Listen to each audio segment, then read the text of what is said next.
গল্পের শুরুতেই দেখা যাবে একলব্য রাঙাকে বলছে আমি যাব না। এই কথা বলতেই রাঙা বলছে কেন, আপনি যাবেন না কেন? এরপর একলব্য বলছে আপনি যদি আপনার আসল পরিচয় আমাকে না দিন তাহলে আমি এখান থেকে যাব না।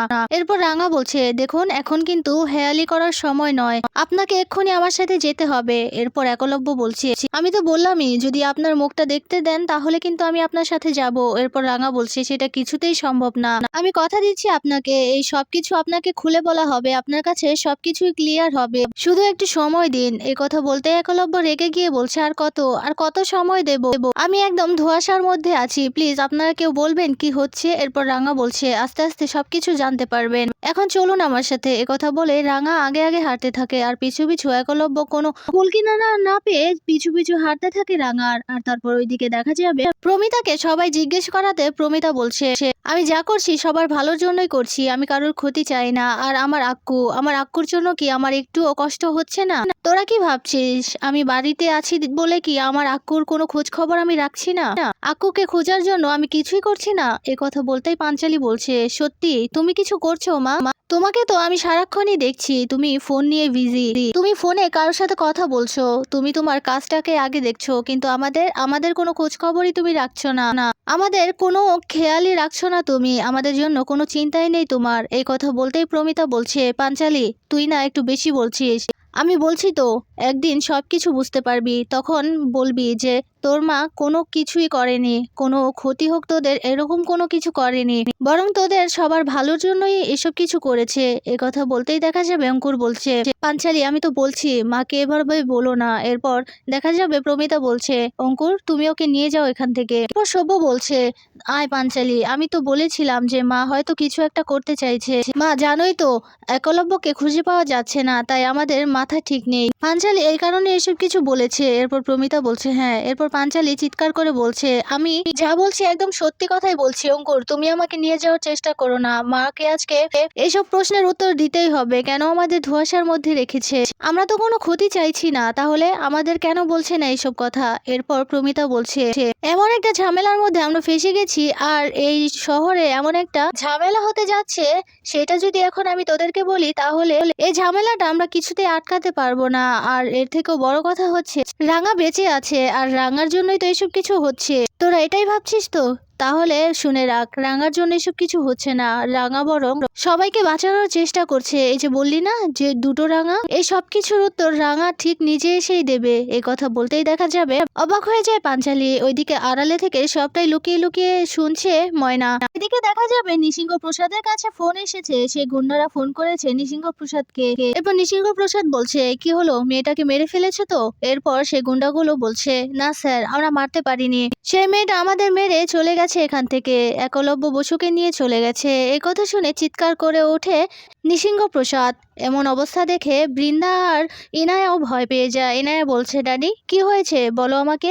এরপর দেখা যাবে নৃসিংহ প্রসাদ ভীষণ রেগে যায়, রেগে গিয়ে বলতে থাকে অকর্মরা কিছুই করতে পারেনি, কিছুই না, ওই মেয়ের হাতে মার খেয়েছে, মেয়েটাকে তো মারতেই পারেনি বরং একলব্য বসুকেও নিয়ে চলে এসেছে সেই মেয়েটা, আর ওই গাধারা কিছুই করতে পারেনি। একথা বলতে বৃন্দা বলছে আমি তো বলেইছিলাম এই মেয়ের হাত থেকে বাঁচা এতটাও কঠিন নয়, আমার কেন যেন মনে হচ্ছে এই মেয়েটাই রাঙা। এরপর নৃসিংহ প্রসাদ রেগে গিয়ে বলছে তোমার সেই এক কথা এই মেয়েটাই রাঙা, এই মেয়েটাই রাঙা, কিন্তু কিছু কি প্রমাণ করতে পারছো?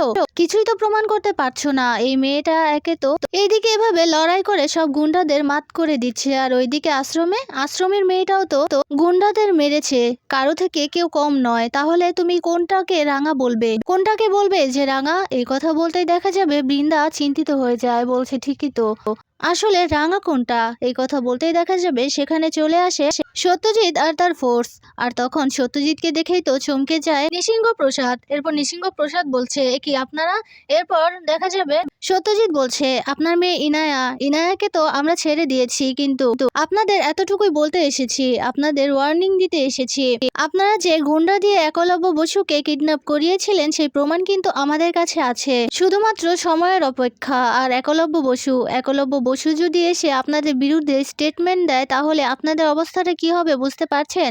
আর একলব্য বসুকে কিন্তু উদ্ধার করা হয়ে গেছে। এখন শুধুমাত্র একলব্য বসুর মুখ থেকে স্টেটমেন্ট নেওয়াটাই বাকি। তারপর আপনাদের কি হাল হয় সেটাই দেখবেন। এই কথা বলতেই নৃসিংহ প্রসাদ বলছে, আমি যেসব কিছু করেছি তার কোনো প্রমাণ আছে? প্রমাণ নিয়ে তারপর কথা বলবেন। এরপর সত্যজিৎ বলছে, প্রমাণ তো আছেই, তবে ঠিক সময় মতো সেগুলো দেখাবো।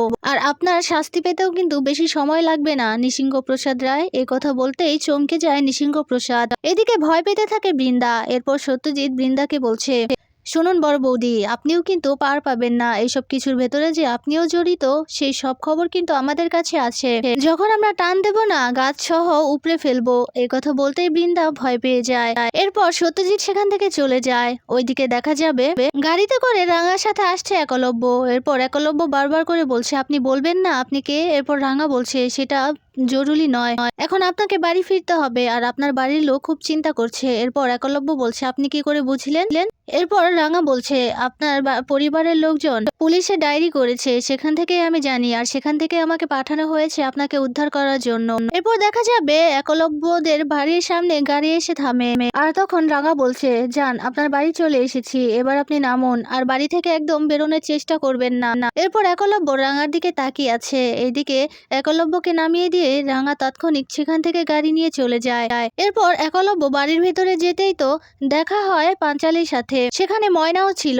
ময়না তো একলব্যকে দেখে বলছে, ওই তো একলব্য চলে এসেছে। কথা বলে সবাইকে ডাকতে থাকে ময়না। এরপর পাঞ্চালি দৌড়ে গিয়ে একলব্যর কাছে গিয়ে বলছে, ভাইয়া তুই ঠিক আছিস তো? কোথায় ছিলিস বলতো? এই কথা বলেই একলব্যকে জড়িয়ে ধরে কাঁদতে থাকে পাঞ্চালি। এরপর বাড়ির সবাই চলে আসে।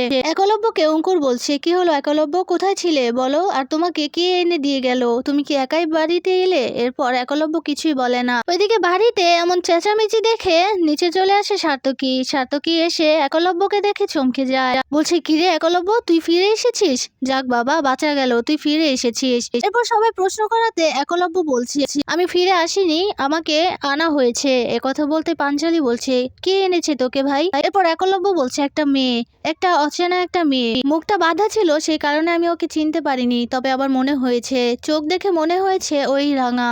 কথা বলতে চমকে যায় সবাই। আর সার্থকী মনে মনে বলছে, রাঙা, তার মানে একলব্যকে বাঁচিয়ে এনেছে রাঙা। এরপর একলব্য বলছে, সর দিদি ভাই, আমাকে এক্ষুনি মায়ের রুমে যেতে হবে, মায়ের সাথে আমার কথা আছে। কথা বলতে পাঞ্চালি বলছে, আমিও তোর সাথে যাব। এরপর একলব্য বলছে, না, আমাকে একাই কথা বলতে হবে মায়ের সাথে, তোদের সামনে আমি কারোর সামনে কথা বলবো না। এ কথা বলেই দেখা যাবে একলব্য সেখান থেকে চলে যায়। ওইদিকে প্রমিতা কাজ করছিল। আর তখনই একলব্য যায় প্রমিতার ঘরে। প্রমিতা একলব্যকে দেখে ভীষণ খুশি হয়। দৌড়ে একলব্যর কাছে গিয়ে একলব্যকে জড়িয়ে ধরে বলছে, বাবা তুই ঠিক আছিস তো? এরপর একলব্য বলছে, মা বলো তো এবার কি হচ্ছে এসব? এই কথা বলতে প্রমিতা বলছে, কি হচ্ছে? এরপর একলব্য বলছে, এসব কি হচ্ছে? কে রাঙা? আর আমাকে যে আজকে দিয়ে গেল, আমাকে যে বাঁচালো, সেই কি রাঙা? এরপর প্রমিতা কিছুই বলে না। একলব্য বলছে, কি হলো, চুপ করে কেন আছো বলো? এরপর প্রমিতা বলছে, দেখ, তোকে আমি বারবার বারণ করেছিলাম তুই যাস না, কিন্তু তুই বাড়ি থেকে বেরিয়ে গেলি। তুই যদি আজকে বাড়ি থেকে না বেরোতি তাহলে কিন্তু এতটা কষ্ট তোকে করতে হতো না। আর এই কথা বলতে একলব্য বলছে, আমি কি বেরিয়েছি সাদে? তোমরাই তো আমাকে বলছো না, আমাকে ধোঁয়াশার মধ্যে রেখেছো। প্লিজ মা, দয়া করে বলো, অনেক হয়েছে, আমি আর নিতে পারছি না। তোমরা অন্তত আমাকে বলো কি হয়েছে আর কি হচ্ছে কি এসব? রাঙা কোনটা? দুটো মেয়ে রাঙার মতো, আমি তো কনফিউজড হয়ে যাচ্ছি কোনটা রাঙা। এই কথা বলতেই দেখা যাবে প্রমিতা বলছে, বললাম তো সবকিছু জানবি, শুধু একটু সময় দে। এই কথা বলতে একলব্য রাগ করে আবারও চলে যায়। এইদিকে প্রমিতা বলছে, সরি রে একলব্য, তোকে আমি বলতে পারলাম না। এখন যদি আমি তোকে বলে দিই তাহলে আমাদের প্ল্যানটা একেবারে ভেস্তে যাবে আর আসল অপরাধীরা কিছুতেই ধরা পড়বে না। ওই নৃসিংহ প্রসাদ রায়কে ওর শাস্তি তো ওকে দিতেই হবে, আর সাথে বৃন্দা বসুও। স্যামের শাস্তি তো স্যাম পেয়ে গেছে, এখন শুধুমাত্র দুজন লোক আছে, আরো এর পেছনে অনেক লোক আছে, ইনায়াও আছে। এদের শাস্তি দেওয়া না পর্যন্ত আমরা কিছুই করতে পারবো না একলব্য। একথাই বলছে প্রমিতা। ওইদিকে দেখা যাবে রাঙা যায় সত্যজিতের কাছে। এরপর সত্যজিৎ রাঙাকে বলছে, কি রাঙা, তোমার মিশন কমপ্লিট হয়েছে তো? এরপর রাঙা বলছে, হ্যাঁ রে সত্যজিৎ স্যার, উড়ানবাবুকে আমি বাড়ি পৌঁছে দিয়ে এসেছি। এরপর সত্যজিৎ বলছে, তোমাকে কিছু জিজ্ঞেস করেনি? এরপর রাঙা বলছে, হ্যাঁ, ও আবার জিজ্ঞেস করবে না? আমাকে বারবার বলেছে আমি কে আমি এইসব কথা বলতে বলতেই তো পুরো রাস্তা গেল। আর জানিস তো ওখান থেকে উড়ানবাবু আসতে চায়নি, আমাকে বলেছে যদি আমি আমার নিজের মুখ না দেখাই আর আমার সত্যি পরিচয়টা না দিই তাহলে নাকি আমার সাথে ফিরবে না। এইসব কথাই বলছে রাঙা। এরপর সত্যজিৎ বলছে ভালো হয়েছে, কিছু বলনি তো, ও কিছু বুঝেনি তো। এরপর রাঙা বলছে আমি জানি না রে সত্যজিৎ স্যার ও কিছু বুঝেছে কিনা, তবে এই সত্যিটা বেশি দিন লুকিয়ে রাখা যাবে না। এরপর সত্যজিৎ বলছে আশ্রমের খবর শুনেছো? এরপর রাঙা বলছে না, কি হয়েছে? এরপর সত্যজিৎ বলছে আশ্রমে গিয়েছিল গুন্ডারা, কিন্তু ওই মেয়েটা গুন্ডাদের মেরেছে। একথা বলতে রাঙা বলছে আমি বলেছিলাম না সত্যজিৎ স্যার, আশ্রমে যে আছে সে নিজেকে রক্ষা করতে পারবে। এরপর সত্যজিৎ বলছে হ্যাঁ রাঙা, বুঝতে পেরেছি, তবে আরেকটা ঘটনা আছে। আমি গিয়েছিলাম, আমি নৃসিংহপ্রসাদের বাড়িতে গিয়েছিলাম, সেখানে গিয়ে আমি নৃসিংহপ্রসাদকে অনেকগুলো কথা শুনিয়ে এসেছি, তবে নৃসিংহপ্রসাদ ভীষণ ভয় পেয়ে আছে মনে হলো। এরপর রাঙা বলছে সেই তো, ওকে ভয় দেখানোর জন্যই তো এসব কিছু করা, আর ও ভয় পেলেই তো নিজের থেকে নিজে সবটা সত্যি কথা স্বীকার করবে, তখন আর আমাদের এতটাও হেনস্থা করা হবে না, আমাদের এতটা কষ্টও করতে হবে না। এই কথা বলতেই দেখা যাবে সত্যজিৎ বলছে হ্যাঁ রাঙা, তোমার বুদ্ধির তারিফ করতে হয়, তোমার এত বুদ্ধি রাখো কোথায়। এ কথা বলতেই দেখা যাবে রাঙা হাসছে, বলছে তুইও না সত্যজিৎ স্যার, কি যে বলিস, এ কথা বলে হাসছে।